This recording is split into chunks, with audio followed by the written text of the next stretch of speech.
Harka fuudhee daawwattootaa fi dhaggeeffattoota keenya nagaan keenya kabajaaf jaalala bakka jirtan maratti nagaa qabu jechaa oduuwwan wayitaawoo yeroo kanaaf qopheeffanneen isinitti himaa dursa oduu ijoo. Irree fi gaachanni saba Oromoo waraanni bilisummaa Oromoo lola jabaa waraana faashistii Abiyyi kan barcuma aangoo nama dhuunfaa tiksuuf bobbaatee wajjin taasisuun injifannoo cululuqaa galmeessuu ifoomse. Qondaaltonni bilxiginnaa kanaan rifaatuu guddaa keessa seenanii guyyaa har'aa sakattii diroonii geggeessaa oolaniiru. Gama biraan loltoonni sirnichaa hedduun waraana bilisummaa Oromootti harka kennachaa jiru jedhame. Gabaasa keenya keessatti bal'inaan kan balballoomsinu ta'a. Poolisoonni Oromiyaa hedduun isaanii harcummee bilxiginnaa ta'uun wayitaa saba isaa irratti dhokaasaa fi ajjeesaa jiranitti muraasni isaanii warri quuqama sabaa qabanii fi miirri Oromummaa itti dhagahamu booreedhaan faannoo haleelan. Poolisoonni Oromiyaa quuqama sabaa qaban kun lola jabaa garee hidhattoota finxaaleeyyii faannoo wajjin geggeessaniin kaampii weerartootaa to'achuu dabalatee injifannoo boonsaa galmeessaniiru jedhame. Dhimma kanas bal'inaan kan ilaallu ta'a. Buqqaatonni sababa waraanaa qeerraa buqqa'an beelaaf saaxilamuun wayitaa namoonni 80 ol du'uun gabaafamaa jirutti bilxiginnaan ibsa baaseen gargaarsi namoomaa karaa nama dhuunfaa fi gareewwan garaagaraatiin taasifamaa jiru yakkaa jedheera. Kunutuu kanaan jiru bilxiginnaan keellaawwan garaagaraa fi buufata xiyyaaraatti midhaan gargaarsaaf fe'ame ugguruun saamaa jira jedhame. Bilxiginnaan beelli jedhamee hin jiru kun shira siyaasaati jechuu irratti argama. Kanas ni dhageessu. Abbaan taayitaa miidiyaalee Impaayilettii Televezyiinii Jesus Prophetic Spirit Church jedhamuuf xalayaa akeekkachiisaa kenne. Miidiyaaleen amantaalee qabiyyee dabarsan ilaalchisee abbaan taayitaa miidiyaalee Impaayilettii ibsa baaseera. Kunis arrabsoo tibbanaa salaaleen biyya falfalaa yookaan xonqaawwatii jechuun Paaster Henook Girmaa dubbatee wajjin akka wal qabatutu himame.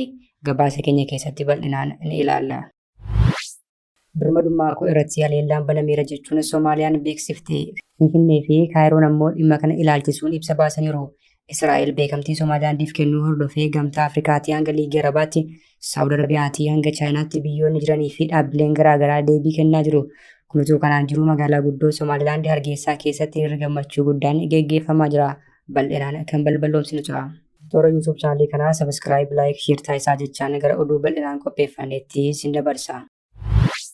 Irree fi gaachanni saba Oromoo waraanni bilisummaa Oromoo lola jabaa waraana faashistii Abiyyi kan barcuma aangoo nama dhuunfaa tiksuuf bobbaatee wajjin taasisuun injifannoo cululuqaa galmeessuu ifoomse. Qondaaltonni bilxiginnaa kanaan rifaatuu guddaa keessa seenanii guyyaa har'aa sakattii diroonii geggeessaa oolaniiru jedhame.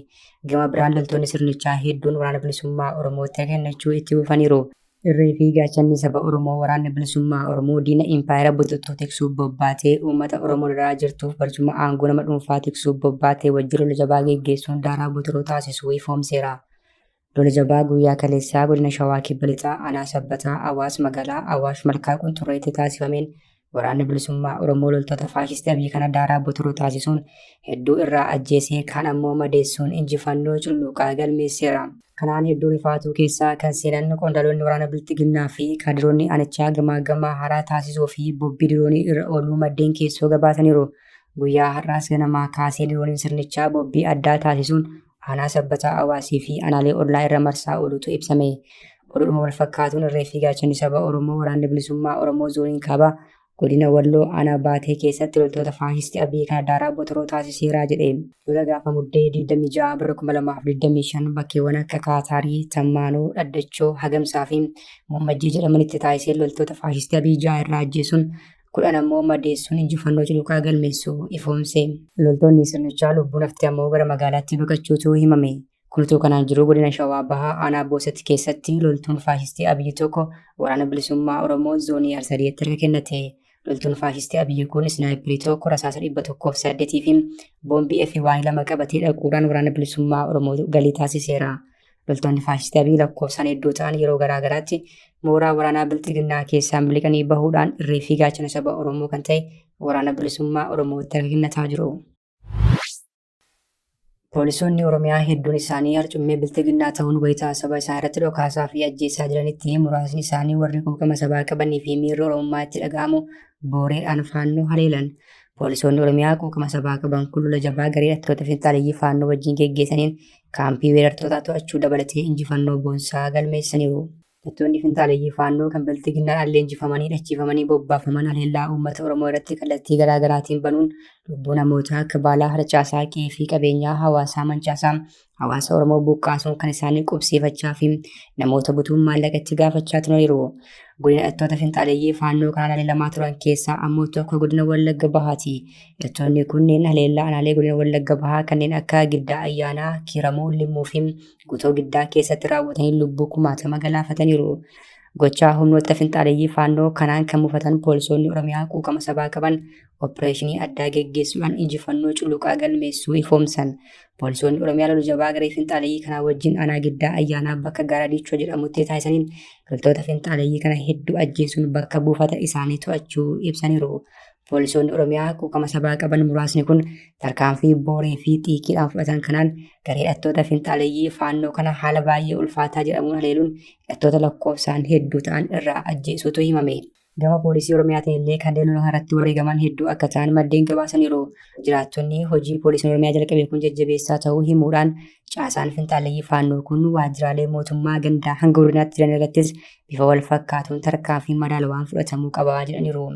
Poolisoonni Oromiyaa yeroo qabsoo mormii maaster pilaanii fi diddaa garbummaa sababa isaanii irraa hiriiruun wareegama kan kaffalaa turan ta'uun ni yaadatama. Isaan keessaa ammoo kanneen akka Mustafaa Hussein laphee Oromootaa keessaa hin badanne. Buqqaatonni sababa waraanaa qeerraa buqqa'an beelaaf saaxilamuun wayitaa namoonni 80 ol du'uun gabaafamaa jirutti bilxiginnaan ibsa baaseen gargaarsi namoomaa karaa nama dhuunfaa fi gareewwan garaagaraatiin taasifamaa jiru yakkaa jedheera. Kutuu kanaan jiru bilxiginnaan kellaawwan garaagaraa fi buufataalee xiyyaaraatti midhaan gargaarsaaf fe'amee ugguruun saamaa jira jedhame. Bilxiginnaan beelli jedhamee hin jiru kun shira siyaasaatii jechuurratti argama. Bilxiginnaan karaa koomishinii hooggansa sodaa balaa Dr. Shifarraa Takilamaariyaam deebii kennee tureen beelli naannoo Tigraayitti mudate jedhamu hin jiru jechuun TPLF xiyyeeffannoo addunyaa argachuuf jecha deeggarsa uummataa Tigraay kan buqqa'anii kaampii baqattootaa keessa jiraniif kennamaa ture harkaa saamuun diraamaa siyaasaa bifa biraan qindeeffatee as bahee jedhe. Koomishinichi deeggarsa uummata Tigraayiif godhu humna koosii oli jedhee waamicha deeggarsaa osoo hin godhin namoonni dhuunfaa gareen tokko miidiyaa hawaasaan duulli deeggarsa walitti qabuu isaan gochaa jiran seera kan cabsee fi adeemsa seeraan alaa kan hordofee ta'uu isaatiin deeggarsi walitti qabamu kun kaayyoo dhokataaf akka oolaa jiru bira geenyerraa jedhe.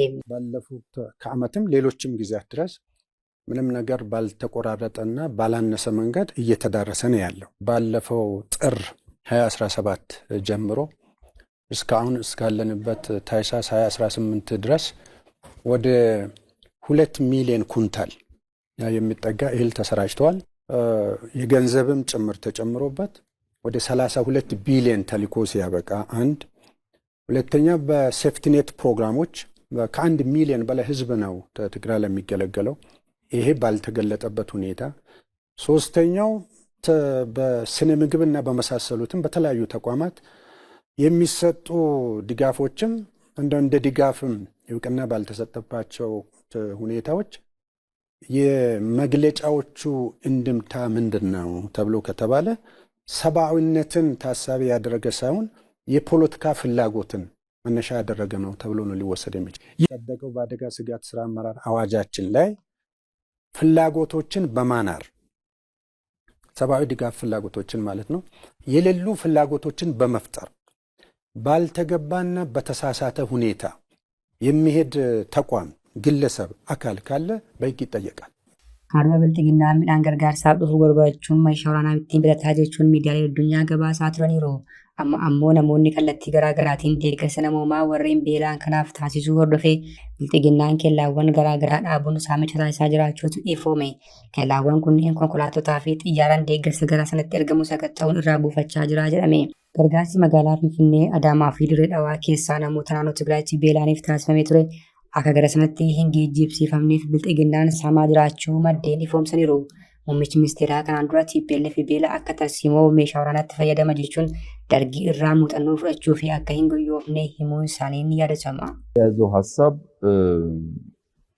መላ ኢትዮጵያ ሕዝብ እንዲገነዘብ የሚያስፈልገው 1977 በሰሜኑ የሀገራችን ክፍል ድርቅ ሲያጋጥም ያንን ድርቅ ጁንታውም ሌላውም ኃይል መጠቀሚያ አድርጎታል። እስከ 1977 ድረስ ቲፒኤልኤፍ አንዲት ከተማ አንዲት ዞን የኔ የሚለው አልነበረውም። ጠንካራ የሚባል ውጊያም አድርጎ አያውቅም። የደርግ መንግስት ፈተና የነበረው እስከ 77 ድረስ የሻዕቢያ ወታደር የሚባለው እንጂ የወያኔ ወታደር ሄዴክ አልነበረም። ነገር ግን 77 ረሃቡ መጣ ሲባል የምናምን ኮሪደር ይከፈተው ሱዳን በኩል ተብሎ የደርግ መንግስት እንዲወርቅ የሚፈልጉ ኃይሎች በአካል ጭምር በረሃ ገብተው በስትራቴጂውም በስልጠናውም በሐሳቡም በገንዘቡም በትጥቁም አብረው ሆነው ከ77 በኋላ ነው ወያኔ ተጠናክሮ በ81 ሽሬን እንኳን መቋጠር የተቻለው። ድርቁን ተጠቅሞበታል ይላል በደንብ። ስለዚህ አሁንም ረሃብና ድርቅን የመጠቀም ፕሮፓጋንዳ ላይ ነው። አሁን ጁንታው ብቻ ሳይሆን የዛን ጊዜ ይሄን ሐሳብ አምጥተው ጁንታን አስታጥቀው ወያኔን አስታጥቀው የደርግ መንግስት እንዲወድቅ ያደረጉ ኃይሎች አዲስ ፈጠራ መፍጠር አልቻሉም። እዛው ነው የቆሙት። የዛሬ 30 40 ዓመት በሰሩት ታክቲክ አሁንም መልሰው መጠቀም ይፈልጋሉ። ይሄ መቼም አይሆንም። Abbaan taayitaa miidiyaalee Impaareetti Televezyiinii Jesus Prophetic Spirit Church jedhamuuf akeekkachiisa xalayaan kenne. Miidiyaaleen amantaalee qabiyyee dabarsan ilaalchisee abbaan taayitaa miidiyaalee Impaareetti ibsa baaseera. Kunis arrabsoo tibbanaa Salaaliin biyya falfalaa yookiin xonqaayiiti jechuun Paaster Heenoo Girmaa dubbatee wajjin akka wal qabatutu himame. Haala kanaan akkaataa labsii miidiyaalee lakkoofsa 1238 muraa 13 miidiyaaleen amantaa hordoftoonni isaanii bakka jiranitti karaa miidiyaatiin barsiisa isaanii akka hordofan eeyyama abbaa taayitaa miidiyaalee Impaareetti irraa argateen socho'aa akka jiran ifoomse. Abbaan taayitichaa itti gaafatamummaa labsichaan kennameef bu'uura godhachuun seeraa fi naamusa ogummaa haala kabajeen raawwii hojii miidiyaalee hordofuu fi to'achuun hanqinoota akka masakamanii fi gorsa kennuu akkasumas badii raawwatame irratti hundaa'uun tarkaanfii bulchiinsa barbaachisaa ta'e ni fudhataa jedhe. Haala kanaan televezyiiniin Jesus Prophetic Spirit Church gaafa guyyaa 13/4/2018 karaa miidiyaa hawaasaa isaa irratti sagantaan dabarse akkaataa seera labsii armaan olitti tumame kanaan hojii hordoffii irratti taasisuu ifoomse. Haaluma kanaan sagantichi kutaa biyyattii naannoo Salaalee akkaataa hin malleen ibsuu mirkaneessuun televezyiinii GPS fi seera labsii miidiyaalee keessatti hirma cabsuu isaan xalayaan akeekkachiisaa kennameefira jedhe. ከሰላሌ አገሩ የጠንቋይ አገር የመተተኛ እና ከዚህ ፊት መስክሬ ነበር። አራ ስለ አረቄ Fuulduraattis miidiyaaleen amantaa seera labsii miidiyaalee armaan olitti eerame kana cabsuun argaman irratti tarkaanfiin barbaachisaa kan fudhatamu ta'uu yaadachiisuun miidiyaaleen itti gaafatamummaa isaanii beekanii of eeggannoo fi itti gaafatamummaan akka socho'an abbaan taayitichaa dhaameera. Birmadummaa koo irratti haleellaan banameera jechuun Soomaaliyaan beeksifte. Finfinnee fi Kaayiroon ammoo dhimma kana ilaalchisuun ibsa baasaniiru. Israa'el beekamtii Somaaliyaandiif kennuu hordofee gamtaa Afrikaatii hanga Liigii Arabaatti, Saawud Arabiyaatii hanga Chaayinaatti biyyoonni jiranii fi dhaabbileen garaagaraa deebii kennaa jiru. Kunis kanaan jiru magaalaa guddoo Somaaliyaand keessatti hiriirri guddaan gammachuu gaggeeffamaa jira. Waggoota 30 darbaniif beekamtii biyyummaa argachuuf carraaqqii guddaa taasisaa kan turte Somaalilaand guyyaa kaleessaa milkaa'uun biyya baha giddu galeessaa dhageettii guddaa qabdu Israa'el irraa beekamtii argatteetti. Kan hordofee magaalaa guddoo Somaaliyaand dabalatee kutaalee biyyattii hedduu keessatti uummanni alaabaa biyyichaan faayamuun halkan guutuu gammachuu ibsaa buleera. Mootummaan Somaaliyaa garuu Moqaadishootti walgahii hatattamaa waamuun ibsa kan baase yoo ta'u kun haleellaa birmadummaa keenya irratti raawwatamedha jedhe. Somaaliyaand kutaa biyya keenyaa kan gara kaabaan jiru kan jedhu ibsi mootummaa Somaaliyaa Israa'elis ta'e biyyi kan murtii irratti dabarsuu hin danda'u jedheera. Gocha mootummaan Israa'el raawwate kanas mootummaan Somaaliyaa jabeessee balaaleffate. Israa'el irraa beekamtii kan argatte Somaalilaand hanga yoonaatti biyyoota biroo irraa deeggarsa kan biraa argachuu baattus biyyoonni birmadummaan Somaaliyaa kabajamuu qaba jedhan garuu heddummaataniiru. Jibuutii, Tarkii, Masrii fi Chaayinaan ibsa baasaniin birmadummaan Somaaliyaa kabajamuu qaba jedhaniiru. Dursaan Koomishinii Gamtaa Afrikaa beekamtii biyyummaa Somaaliyaandiif kennamu kamiyyuu akka hin fudhamne ifoomse. Gamtichi Israa'el Somaaliyaandiif ifatti beekamtii kennuu hordofee ibsa jimaata galgala baaseen murannoo Gamtaan Afrikaa tokkummaa fi walabummaa Somaaliyaatiif qabu kan hin sochoonedha jedhe. Dursaan Koomishinii Gamtaa Afrikaa Mohaammed Ali Yuusuf Somaaliyaand ilaalchisee wanti bakka deemaa jiru kan hubatanii fi yaaddoo cimaa qaban ta'uu ibsa isaaniitiin ifoomsaniiru. Dursaan Koomishinichaa ejjennoon Gamtaa Afrikaa irraa kaasee jiruu fi hin raafamne seera hundeeffama gamtichaa irraa maddee bu'uureffateen addumatti ammoo daangaan biraa walabummaan dhaalame dhaabbanni Gamtaa Tokkummaa Afrikaa kan bara 1964 murteesse akka kabajamu irra deebiin jabeessinee mirkaneessinaa jedhe. Dursaan Koomishinichaa sochii fi tarkaanfii Somaalilaand akka biyyaatti beekamtii kennuu kamiyyuu akka hin fudhanne ibsuun Somaalilaand qaama Riippaabilika Federaalawaa Somaaliyaa taatee itti fufti jedhe. Gamtaan Afrikaa magaalaa Finfinneetti ibsa kana yoo baasu Kaayiroo irraa ammoo Liigiin Arabaa ibsa biraa baaseen gochi Israa'el raawwatte seera addunyaa kan cabsudha jedheera.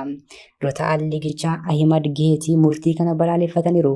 Saawud Arabiyaanis haaluma wal fakkaatuun tarkaanfii Israa'el birmadummaa Somaaliyaa sarbuun raawwatte kana balaaleffattuu irratti argamti. Kabajamtoota hordoftoota keenya oduun sa'aatii kanaaf qabannee dhiyaannee kana gammachuu hordoftan ture. Oduu keenya sa'aatii biraan hanga walitti deebinutti nagaatti.